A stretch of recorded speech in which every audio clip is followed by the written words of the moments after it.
Laisvė. Ta prasme, ta platforma, su kuria dirbom, iš pradžių buvo ganėtinai tricky. Ta prasme, užtruko gal kokias geras 4-6 valandas, kol suvokiau, kas kaip dirba su viskuom. Bet kai tai pagauni, tada atsiranda toks, kada nori pats tie gali įdėti darbą. Tai va šitas dalykas labai. Man labiausiai patiko, kad nėra taip sunku ir gali daryti viską savo laiku, kada tu nori pagal save. Mokytojai ir dirbantis tau visą laiką padės ir entuziastingi ir problema bet kokia bus išspręsta. Aš, ką galėčiau pasakyti, kad turiu labai fainą, juokingą ir protingą, tuo pačiu prancūzą savo dėstytoją, kuris labai visus skatina kiekvieną paskaitą, labai visus pradžiugina ir labai daug ko išmokina. Ir jo, aš esu tiesiog labai nustebęs, kad turiu tokį dėstytoją, kuriam bet kada galiu parašyti, bet kada galiu paskambinti ir pasiteirauti bet kokiais klausimais.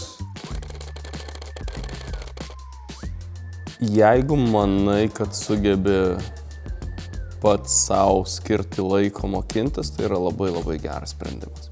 Bet čia toks grinai suaugus. Kuo skiria suaugęs nuo vaiko? Tai suaugęs tas, kuris priima atsakomybę. Tai va čia turi pats prisimti atsakomybę, kad pats mokinsis.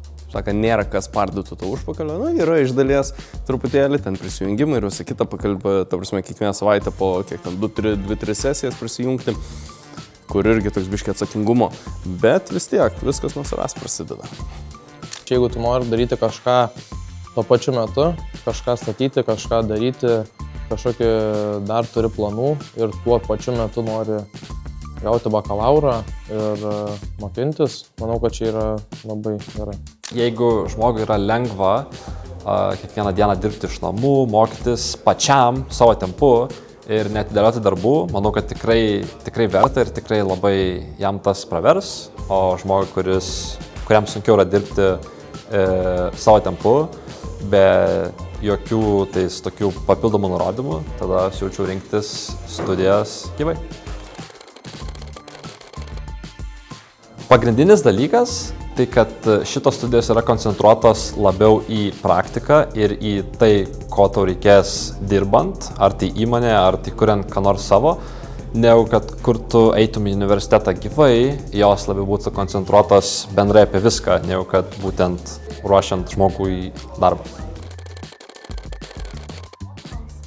Dienos metu mokymams, vakarai, savaitgaliai pas mane yra su veikla. Mano veikla labai keista yra, tai taip sakant, tai dėl to leidžia man tai daryti. Šypsenėlė, ką žinau. Tas ice emojis, kur toks šaltas, nes aš kaip sportininkas įsivaizduoju tą emodžį kaip tokį kietą, šaltą ir jo, man programavimas yra tas dalykas.